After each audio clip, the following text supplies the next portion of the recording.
खबर हनुमानगढ़ के नोहर से है, जहां वरिष्ठ भाजपा नेता और नोहर विधानसभा क्षेत्र से भाजपा टिकट के प्रबल दावेदार काशीराम गोदारा के निवास स्थान पर एक प्रेस वार्ता का आयोजन किया गया।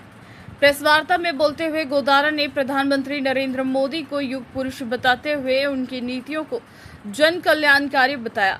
गोदारा ने बताया कि मोदी के नेतृत्व में प्रधानमंत्री आवास योजना, उज्ज्वला योजना, किसान निधि, आयुष्मान भारत योजना समेत गरीबों, मजदूरों, किसानों, व्यापारियों समेत सभी वर्गों के लोगों के लिए अनेक जनहित की योजनाओं को लागू किया गया। गोदारा ने बताया कि इनके नेतृत्व में देश ने एक नया कीर्तिमान स्थापित किया है। प्रेस वार्ता में गोदारा ने प्रदेश सरकार पर तंज कसते हुए एक विफल सरकार बताया। गोदारा ने कहा कि इन 5 सालों में प्रदेश में अपराध, भ्रष्टाचार चरम सीमा पार कर गया है। आए दिन पेपर लीक की घटनाओं से नौजवानों का भविष्य चौपट कर दिया। प्रदेश का किसान सिंचाई पानी की किल्लत से भूखमरी के कगार पर है। बिजली कटौती से आमजन का जीवन दुश्वार हो गया। गोदारा ने दावा किया कि प्रदेश सरकार की दमनकारी नीतियों से परेशान जनता ने परिवर्तन का मन बना लिया है और आने वाले विधानसभा चुनाव में प्रचंड बहुमत से भाजपा की सरकार बनना तय है। नोहर विधानसभा क्षेत्र का जिक्र करते हुए गोदारा ने बताया कि क्षेत्र में पेयजल, सिंचाई, विद्युत कटौती से आमजन खपा है। क्षेत्र में नशे के बढ़ते कारोबार से युवाओं का भविष्य गर्त में जा रहा। क्षेत्र में लूटपाट, छीना झपटी, चोरी जैसे अपराधों की घटनाओं में बेतहासा वृद्धि हुई है। शहरी क्षेत्र में सफाई व्यवस्था पूर्णतया चौपट पड़ी है। इस कारण आज दिन लोगों को धरने प्रदर्शन करने पड़ रहे हैं। गोदारा ने बताया कि बारिश के अभाव में किसानों की फसलें चौपट हो चुकी है, लेकिन सरकार ने अभी तक किसानों की सुध नहीं ली।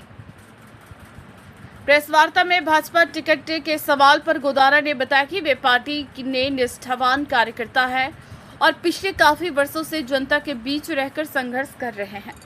गोदारा ने बताया कि उन्होंने पेयजल, सिंचाई और बिजली जैसी मूलभूत समस्याओं पर आमजन को साथ लेकर अनेकों आंदोलन किए हैं और सदैव पार्टी की रीति नीति को आम जनता तक पहुंचाने का काम किया है। अपनी टिकट के सवाल पर गोदारा ने विश्वास व्यक्त किया कि भाजपा के नेतृत्व पार्टी के प्रति उनकी निष्ठा को देखते इस बार उन्हें उम्मीदवार बनाएगा।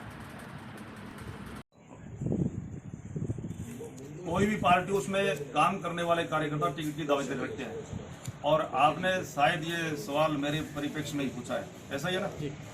तो मुझे अपनी पार्टी पर पूरा भरोसा है क्योंकि मैं पार्टी का एक निष्ठावान कार्यकर्ता हूँ। बचपन से मैं संघ का स्वयंसेवक रहा, विद्यार्थी परिषद में काम किया, भारतीय किसान संघ में भी जिला मंत्री, जिला महामंत्री, जिला अध्यक्ष रहते हुए मैंने अनेकों सैकड़ों आंदोलन लड़े और भारतीय जनता पार्टी में ग्राम इकाई के अध्यक्ष से लेकर के ग्राम इकाई अध्यक्ष है, मंडल का उपाध्यक्ष, जिला मंत्री, जिला महामंत्री, 2 बार जिला अध्यक्ष, प्रदेश कार्य समिति सदस्य, प्रदेश मंत्री, वर्तमान में पंचायत राज का प्रदेश संयोजक होने के नाते मैं लगातार इस क्षेत्र की जनता के लिए संघर्ष करता रहा हूं, अंतिम सांस तक करता भी रहूंगा। और सबसे बड़ा मेरा मुद्दा है सिंचाई पानी का, मेरा संघर्ष में मुद्दा। और मुझे मेरी पार्टी पर, मेरी भारतीय जनता पार्टी पर विश्वास है, पूरा भरोसा है कि अब की बार पार्टी मुझे आशीर्वाद देगी और मुझे पार्टी प्रत्याशी बनाएगी। तो आप सब लोगों के सहयोग से, नौर क्षेत्र की जनता के समर्थन, सहयोग और आशीर्वाद से निश्चित रूप से मैं जनप्रतिनिधि बनकर के इस क्षेत्र की सेवा करने का काम करूँगा। और विशेषकर जो मेरा मुद्दा है पानी, सिंचाई पानी का संघर्ष, उसको पूरा करते हुए नौहर विधानसभा क्षेत्र के हर गाँव के, हर खेत के, हर कूद का बूंद बूंद पानी लेकर आऊँगा, ऐसा मैं आपको विश्वास दिलाता हूँ। और झगड़े की बुनियाद हम बात करें नौहर क्षेत्र की इसी श्रृंखला में, तो सबसे बड़ा विषय हमारे नौहर क्षेत्र का जो विषय है वो सिंचाई पानी का मुद्दा है। हमारा क्षेत्र कृषि क्षेत्र, हमारा कृषि प्रधान क्षेत्र है। लगभग 100% यानी लगभग 90% यहाँ किसानी से, खेती से जुड़े हुए लोग हैं। बाकी जो काम धंधे, दुकानदार, जो भी व्यवसाय बिजनेस है वो भी खेती पर आधारित है। इसलिए हम कह सकते हैं कि 100% लोग खेती पर और खेती की व्यवस्था से, जो कृषि की व्यवस्था से जुड़े हुए हैं। तो सिंचाई का मुद्दा बड़ा गंभीर मुद्दा है।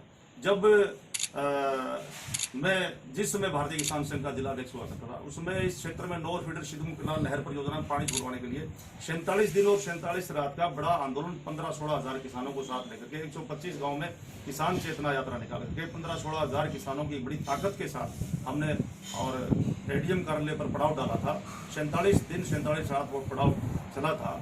उस बड़े आंदोलन के बाद और बहुत ही कड़े संघर्ष के बाद 47 दिनों बाद जब हमने बीकानेर डिवीजन में मांग मानने का काम किया, नहरों में पानी आया, वो 6-7 साल तक पानी दिन रात चला भी, लेकिन वर्तमान समय में अपने नौर भादरा क्षेत्र की नौर फीडर सिद्धमू किलाट अंबल सिंह ब्रांच और बरवाड़ी सेकेंड, ये 4 नहरें और सावा लिफ्ट योजना, इन 5 परियोजनाओं के बाद 5 नहरों के बीच में हमारा पूरा क्षेत्र नौर भादरा क्षेत्र आता है। इसमें से सबसे बड़ी हमारे लिए विडम्बना की बात तो यह है कि हमारे 280 गांव इसमें आते हैं सिंचाई सुविधा से जुड़ने के इस व्यवस्था में, तो उसमें से 30 गांव वंचित भी है, उनके लिए हम संघर्ष कर रहे हैं। और बाकी जो गांव में सिंचाई व्यवस्था जो पानी आया वो धीरे धीरे इस प्रकार की स्थिति बन गई कि पानी का रेगुलेशन बनता है, रेगुलेशन के अनुसार पानी आता नहीं है। मान लो हमारा 1252 क्यूसेक पानी वाया हरियाणा भाखड़ा का नौर भादरा क्षेत्र के लिए है, तो 1252 में से 450-500 क्यूसेक का तो रेगुलेशन बनाते हैं। पानी आता है एक दिन 200-250 क्यूसेक, जो नहरों में भी राजस्थान की नौर भादरा की नहरों में वो चलते दूसरे तीसरे दिन 125 क्यूसेक तक हो जाता है, चौथे दिन वो 50-60 क्यूसेक होकर 5वें दिन बंद हो जाता है। यानी किसानों की बारियां चौपट हो रही है, पानी का कोई अता पता नहीं है। यहाँ क्षेत्र के किसानों के बीच में हम गांव में जाकर बात करते हैं, राजस्थान सरकार का सिंचाई मंत्री कभी भी नौर feeder सिद्धमू canal Amar Singh branch Barwadi second सावा लिफ्ट योजना, इन नौर भादरा क्षेत्र की सिंचाई प्रणाली के अंदर इतनी भारी अव्यवस्था है, अनियमितता है, पानी न के बराबर है। इन स्थितियों पर, इन परिस्थितियों पर राजस्थान सरकार के सिंचाई विभाग का सिंचाई मंत्री कभी बोला नहीं। और यहाँ की जनता को, हम किसानों के बीच में जाते हैं, पूछते हैं सिंचाई मंत्री के बारे में जानते हो क्या? यहाँ का किसान ये भी नहीं जानता कि यहाँ का सिंचाई मंत्री है क्योंकि कभी किसानों की सुन ली। मुख्यमंत्री जी ने यहाँ नौर भादरा क्षेत्र के पानी के विषय में कभी बोला नहीं, कभी गौर किया नहीं। इसलिए बड़ी दुर्दशा है, किसान मरणासन पर पहुँच रहे हैं। किसान की जब खड़ी फसल जलती है तो वो फसल नहीं, किसान का खून जलता है, किसान खून के आंसू रोते हैं। अभी वर्तमान समय में अभी जो किसानों की हरी भरी फसलें अच्छे जमाने की उम्मीद थी, और वर्षा के अभाव में और पानी के अभाव में जब जलकर नष्ट हुई है तो किसानों का जीना मुश्किल हो गया। किसान खून के आंसू रो रहे हैं, किसानों के हाल बेहाल हो रहे हैं। लेकिन राजस्थान की सरकार ठीक प्रकार से गिरदावरी रिपोर्ट करके तुरंत प्रभाव से रिपोर्ट बीमा कंपनियों को और सरकार को भेज करके, और यहाँ का प्रशासन भी, सरकार भी बिल्कुल ढुलमुल रवैया अपना करके चल रहा है, जिससे किसान लाभ से वंचित है। किसानों को सहारे की बहुत बड़ी जरूरत है। पिछले 3 साल से जो फसल खराबे के राजस्थान सरकार के माध्यम से, राज्य सरकार की एक योजना है जो अकाल राहत योजना के अंतर्गत, और फसल खराबे के नाते 13,600 रुपये किसानों को मिलते थे, वो 3 साल से लगातार बंद है वो योजना, उसमें एक भी पैसा नहीं मिल रहा। वो तुरंत प्रभाव से हमने कल परसों हमने एक बड़ा प्रदर्शन करते हुए ज्ञापन भी जिला कलेक्टर महोदय को, यहाँ एडीएम महोदय के माध्यम से दिया है, और तुरंत वो राहत प्रदान करने की मांग भी हमने की है।